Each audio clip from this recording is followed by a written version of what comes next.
be forced to do so. Thanks, Senator Walsh. Yes, pity. Okay, Deputy by Barrett.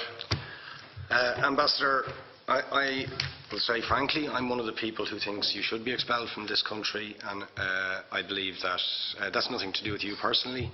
It's to do with the policies of your state. And I think, along with Desmond Tutu, that the time for treating you as a normal state is over, because you're not behaving as a normal state. And I just want to ask you questions, really, in relation to that contention. And I would just say, for the record, it certainly isn't motivated by anti-Semitism in my case. I mean, for example, when disgraceful attempts were being made to downplay the horrors of the Holocaust by people like David Irving, I brought a Jewish Auschwitz survivor to this city to organise meetings and get her on national television to remind the Irish people about the horrors of the Holocaust. And I would do so again if anybody tried to downplay the horrors of what were done to the Jewish people. But it is precisely because I'm opposed to racism that I oppose what your state is doing and what it stands for. So I just want to ask you a few questions in relation to that. And I should also say, by the way, I lived for a year on Moshav Neot Hakikar in the Dead Sea in 1987, 2 weeks before the first Intifada broke out. That leads me to my first question. You have tried to cover over what you have done, the killings of innocent people in Gaza on 3 separate occasions over recent years, the seizure of Palestinian land and so on, by attacking Hamas. Now, why don't you just admit that Hamas didn't exist when the first Intifada took place? They didn't set up an armed wing until the early 1990s. And that there was a reason that PLO were in Tunis at the time, exiled, effectively not present. But the ordinary Palestinians rose up because you denied them basic rights. I lived there. It was apartheid. It was racism. It was endemic. It was rotten.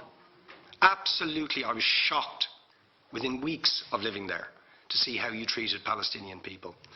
And isn't it the fact that the law of return, which is the basic law of the Israeli state, is a racist apartheid law because it confers rights on Jews that it denies to Palestinians? It allows, for example, if I was Jewish and had never stepped foot in Israel, I could claim citizenship there tomorrow, but 6 million people whose origins are in what you now call Israel, who were forced out in 1947 or 48, do not have that right. Isn't that part of the reason why the Palestinians are in dispute with Israelis? Because you deny them the right to return to their homes and to their land and to their villages, and that they have a legitimate claim, even under international law, to return, but you deny them that right. Why do you deny them that right? And why do you give that right to other people who have no connection whatsoever with the land, whether you call it Israel or whether you call it Palestine? Why do you continue to seize land, if you're serious about Oslo and the two-state solution? Why do you continue to seize land, which under that agreement is land designated to be Palestinian land? 500,000 people, most of which has taken place since Oslo. You allow that to happen. Why do you allow it to happen if you're serious about giving this land to the Palestinians?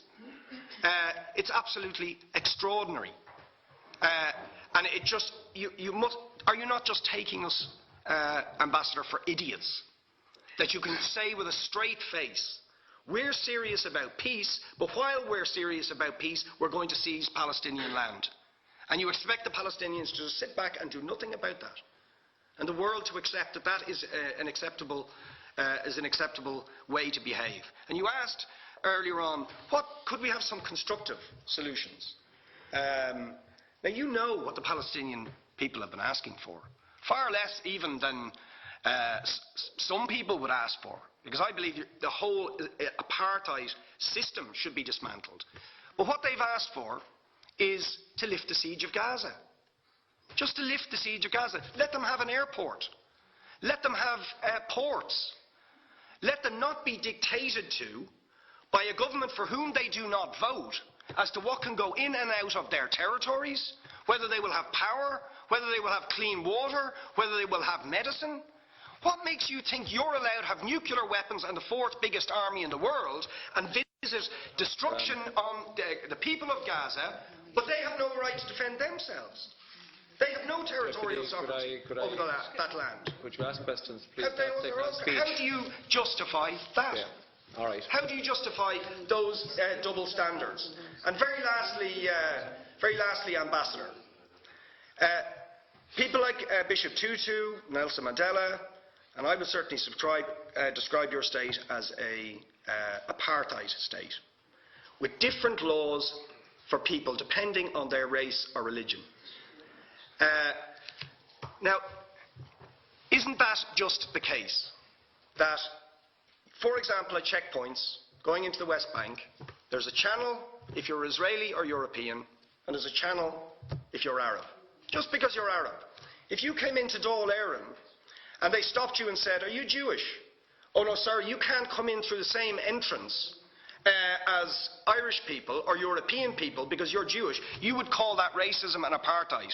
But yet you practice that.